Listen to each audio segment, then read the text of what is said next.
आप अपनी dish interesting बनाने के लिए आप कई बार तरह-तरह के सॉसेस और मसाले का उपयोग करते हो। जब भी आप ये डालते हो, इसमें प्रेज़ेंट रहते हैं बहुत सारे हिडन शुगर्स।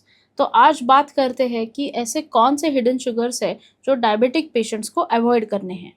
पहला है टोमेटो केचप, बिकॉज़ मार्केट में ये ईज़िली अवेलेबल है, बहुत ही टेस्टी होता है। बच्चों से लेके बड़ों तक सैंडविच के साथ, पिज़्ज़ा के साथ, बर्गर के साथ सब लोग टोमेटो केचप खाते हैं और टोमेटो केचप टेस्ट में भी काफ़ी स्वादिष्ट होता है। लेकिन क्या आपको पता है इसी टोमेटो केचप में शुगर का प्रोपोर्शन भी काफ़ी हाई रहता है। 1 टीस्पून ऑफ टोमेटो केचप में almost 4 to 5 grams of sugar present रहती है और ये शुगर वैल्यूज़ हाई क्यों रहती है, क्योंकि इसमें केन शुगर या फिर high fructose corn syrup present रहता है। तो ये दो इंग्रेडिएंट्स होने की वजह से टोमेटो केचप का शुगर वैल्यू काफ़ी हाई हो जाता है। तो हाई शुगर होने की वजह ये है कि इससे इसकी शेल्फ लाइफ बढ़ती है, because sugar will act as a preservative. और यही नहीं, ये टेस्टी भी हो जाता है। इसमें शुगर के साथ आयोडाइज सॉल्ट्स भी रहते हैं, जिससे आपका बीपी और डायबिटीज मैनेज करने में डिफ़िकल्टी आ सकती है। तो अगर आपको आदत है बाहर से लाया हुआ केचप हर एक चीज़ में डाल के खाना, तो आपको ध्यान रखना है कि हमेशा जब आप लेते हो तो उसकी क्वांटिटी काफ़ी लो होनी चाहिए और उसकी फ्रीक्वेंसी भी कम होनी चाहिए, क्योंकि बहुत बार टोमेटो केचप खाने से शुगर स्पाइक होना काफ़ी पॉसिबल हो सकता है। इसकी वजह से आपको ये अवॉइड करना चाहिए। दूसरा है, सब्ज़ी से लेके बिरयानी तक सभी में मसाला ऐड किया जाता है और ये मसाला मार्केट में इजीली अवेलेबल रहता है।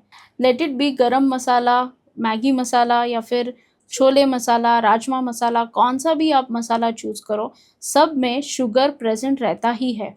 कोई भी डिश इंटरेस्टिंग बनाने के लिए मसाला ऐड करना बहुत ही ज़रूरी है और ये फ्लेवरिंग एजेंट्स यानी कि एडेड शुगर्स और प्रिजर्वेटिव से ही मसाले को स्वाद आता है। देखा जाए तो इंस्टेंट फूड प्रिपरेशंस यानी कि सब्ज़ी मिक्स या फिर मैगी, ओट्स एंड पास्ता, इन सभी को टेस्टफुल बनाने के लिए हमेशा मसाले का पैकेट रहता है और इसी मसाले के पैकेट में बहुत सारे शुगर्स भी प्रेजेंट रहते हैं। तो ये सब प्रोडक्ट्स आपके टेस्ट बड्स को तो स्टिमुलेट करेगा, लेकिन आपको न्यूट्रिशन कुछ नहीं मिलेगा। इसकी न्यूट्रिटिव वैल्यू काफ़ी कम होती है। ओनली जो आपको ज़्यादातर जाता है वो है ट्रांस फैट्स और कार्बोहाइड्रेट्स। तो आपको ये याद रखना है, जब भी आप ये इंस्टेंट फूड प्रिपरेशंस लेते हो तो आपके बॉडी में रिफाइंड कार्ब्स जा रहे हैं और ट्रांस फैट जा रहे हैं, और जिसकी वजह से आपकी शुगर स्पाइक हो सकती है, क्योंकि इसका आपके इंसुलिन रेजिस्टेंस पे काफ़ी नेगेटिव इम्पैक्ट हो जाता है। अगर आपको हेल्दी कुछ चूज़ करना ही है तो आप प्लेन अनफ्लेवर्ड होल ओट्स को चूज़ कीजिए और घर पे उसको स्वादिष्ट बनाइए। तो अगर आपको ऐसे फ्लेवरफुल डिशेस खाने ही हैं तो आप एक तो घर में फ्रेश बनाइए और इसमें आप होल स्पाइसेस डाल सकते हो, जिससे आपकी डिश हेल्दी और शुगर कंट्रोल्ड हो जाएगी। और तीसरा है packed food items.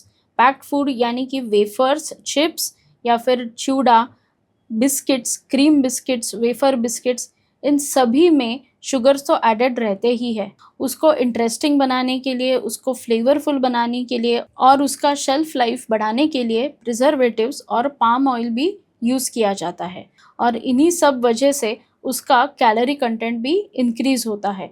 Added sugar से तो आपको इंस्टेंटेनियसली शुगर मिल जाता है ब्लड में, जिसकी वजह से शुगर स्पाइक होगा, और ट्रांस फैट्स यानी कि मोनो अनसैचुरेटेड फैटी एसिड्स की वजह से सारे फैट्स आपके बॉडी में जाएंगे और उसका कन्वर्जन फाइनली शुगर में ही होगा। तो all in all the packed foods have high sugar values and high sugar content, जो आपको अवॉइड करना है।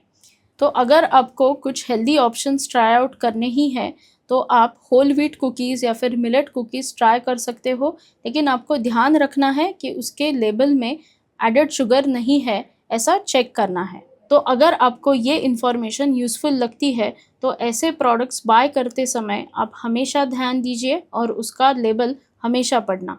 तो ऐसे ही इन्फॉर्मेशन जानने के लिए मेरे साथ बने रहिए। धन्यवाद।